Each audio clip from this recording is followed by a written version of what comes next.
पाक भारत तनाज़े का नया मोड़, भारत की तरफ से पानी की जंग का ऐलान, पाकिस्तान का अब क्या लाहेअमल है। नाज़रीन, मकबूजा कश्मीर के इलाके पहलगाम में सियाहों पर दहशतगर्दी का हमला, जिसके नतीजे में 28 अफराद हलाक हुए। ये वाक़या 22 अप्रैल 2025 को तकरीबन दोपहर 2:30 पे पेश आया। इस हमले का भारत जो है वो इल्जाम बगैर किसी सबूत, बगैर किसी तहकीक के पाकिस्तान पर आयद कर रहा है। हालांकि ये साफ जाहिर हो रहा है कि ये एक फॉल्स फ्लैग ऑपरेशन है। जिन नाज़रीन को फॉल्स फ्लैग ऑपरेशन के बारे में नहीं पता, मैं इनको बताती चलूं कि फॉल्स फ्लैग ऑपरेशन उस कार्रवाई को कहते हैं जो भारत ने मुबैना तौर पर खुद प्लान की, खुद एग्जीक्यूट की, लेकिन इसका इल्जाम वो किसी दूसरे मुल्क यानी पाकिस्तान पर आयद करे। इसको फॉल्स फ्लैग ऑपरेशन कहते हैं। ये इसी तरह का रचा हुआ घिनौना ड्रामा है जो मोदी सरकार ने सन 2019 में पुलवामा में किया था, जिसके बाद सच्चाई और हकाइक सामने आ ही गए थे और मकबूजा कश्मीर के गवर्नर सत्यपाल ने खुद बताया कि ये सब कुछ जो किया गया है वो मोदी ने अपने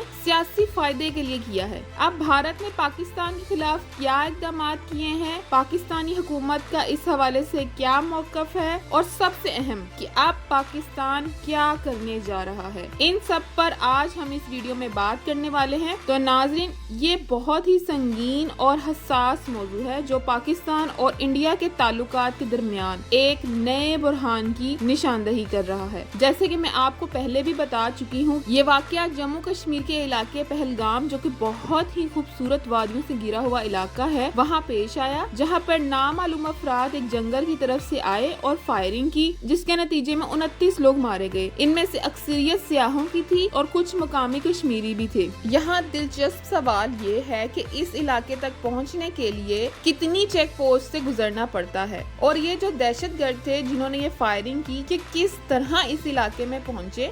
दूसरा अहम सवाल यहाँ ये है कि मकबूजा कश्मीर में तकरीबन 9 लाख के करीब फौजी तैनात हैं और इनकी मौजूदगी में ये इतनी बड़ी वारदात हो कैसे गई, और अगर हो भी गई तो ये दहशतगर्द बच के कैसे निकल गए। इंडिया को अपनी सिक्योरिटी के बारे में भी सोचना चाहिए कि इनका दफाई सिस्टम इतना कमजोर है कि 9 लाख फौजियों की मौजूदगी में 3 दहशतगर्द, जो एनी शाहिदीन बता रहे हैं कि 3 दहशतगर्दों ने फायरिंग की है, तो 9 लाख फौजी जो हैं उनकी मौजूदगी में ये 3 दहशतगर्द आखिर गए कहाँ कि ना वो इनको पकड़ सके और ना इनको रोक सके।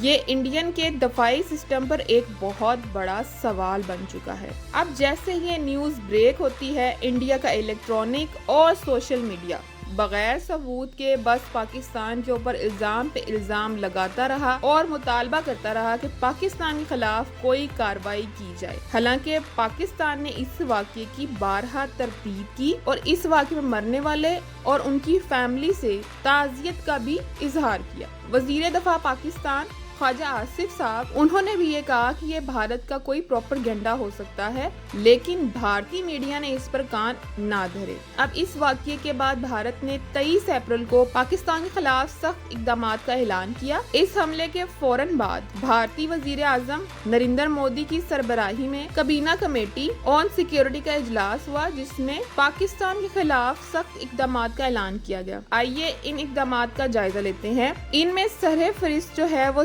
सिंध-तास माहिदा है, जिसे भारत ने अपनी तरफ से मुअत्तल कर दिया है और खुद को इससे आजाद करार दे दिया है। नंबर 2, वाघा बॉर्डर को फौरी तौर पर बंद कर दिया गया है। नंबर 3, पाकिस्तानी शहरियों को अल्टीमेट दे दिया गया है कि वो 48 घंटे तक इंडिया से चले जाएं। इसके अलावा पाकिस्तानी सफारती खानों को खाली कराने के इक़दाम किए जा रहे हैं। पाकिस्तानी हाई कमीशन के अमले की तादाद को कम किया गया है।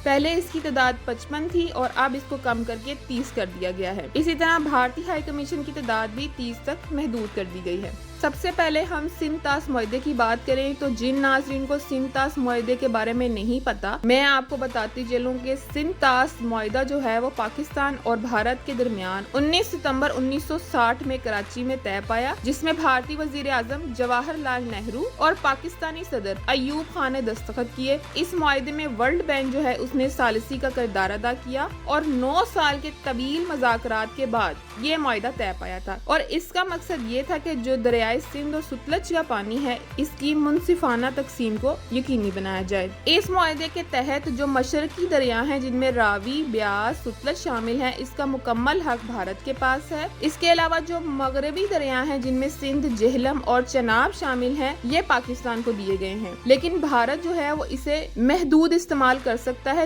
جیسے گھریلو زرعی استعمال کے لیے۔ اب سوال یہ ہے کہ اس معاہدے کی ضرورت کیوں پیش آئی؟ تو اس معاہدے کی ضرورت تب پیش آئی جب 1947 میں برصغیر کو تقسیم کیا گیا تو سندھ طاس کا جو نظام تھا وہ بھی تقسیم ہو گیا، یعنی بھارت کے پاس اہم ہیڈ ورکس جبکہ پاکستان کے پاس ان سے منسلک نہریں تھیں۔ 1948 میں بھارت نے مشرقی دریاؤں کا پانی روک دیا، جس سے پاکستان کے کسانوں کو اور معیشت کو بہت زیادہ نقصان پہنچا۔ اس کے بعد اس بات کی ضرورت کو محسوس کیا گیا کہ ایک معاہدہ ان دونوں ممالک درمیان ہونا چاہیے جس سے پانی کی منصفانہ تقسیم کو یقینی بنایا جائے۔ اس میں ورلڈ بینک نے ثالثی کا کردار ادا کیا اور اس مسئلے کو حل کیا تاکہ دونوں ممالک کے درمیان پانی کی جنگ کو روکا جا سکے۔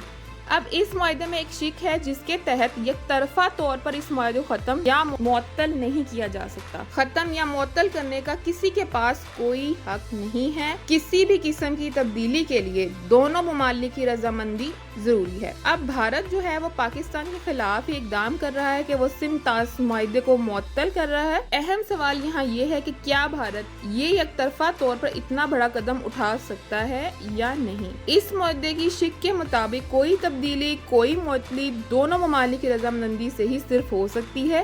یک طرفہ طور پر معطلی اس معاہدے کی صاف خلاف ورزی ہے۔ اب بات کرتے ہیں کہ اس سندھ طاس معاہدے کی معطلی سے پاکستان کو کیا نتائج بھگتنے پڑیں گے۔ تو سب سے پہلے تو جو فرق پڑے گا وہ ہماری زراعت پہ پڑے گا۔ پانی کے یوں رکنے سے زراعت تباہ ہو سکتی ہے۔ دوسری بات یہ کہ جو زراعت ہے وہ پاکستان کی GDP کا 23% حصہ ہے اور پانی کی کمی کی وجہ سے گندم، چاول اور کپاس کی فصلیں تباہ ہو جائیں گی، جس سے غذائی قلت اور غربت بڑھے گی۔ پانی کی کمی کی وجہ سے توانائی کے بحران کا بھی خدشہ لاحق ہے۔ اب بات کرتے ہیں کہ پاکستان نے اب کون سے اقدامات کیے ہیں۔ تو پاکستانی سلامتی کمیٹی کا اجلاس ہوا جس میں پاکستان کی طرف سے بہت ہی اہم فیصلے کیے گئے ہیں۔ پہلا تو یہ کہ سندھ طاس معاہدے کی خلاف ورزی کے بارے میں فیصلہ کیا گیا ہے کہ بھارت یک طرفہ طور پر اس معاہدے کو معطل نہیں کر سکتا۔ اگر وہ پاکستان کا پانی روکے گا تو اس کو جنگ کے زمرے میں لیا جائے گا۔ ساتھ ہی ساتھ اس بات کو بھی کنسیڈر کیا گیا ہے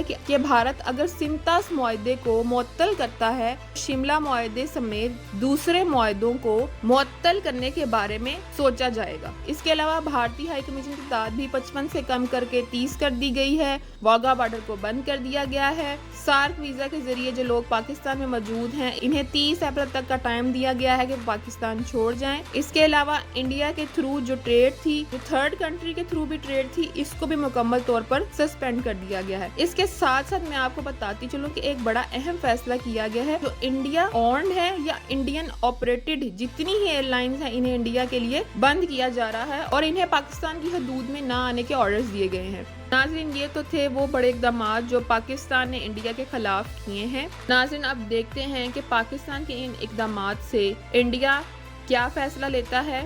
کیا ان دونوں ممالک میں پانی کی جنگ چھڑے گی یا یہ دونوں ممالک آپس میں کوئی امن کا راستہ نکالیں گے؟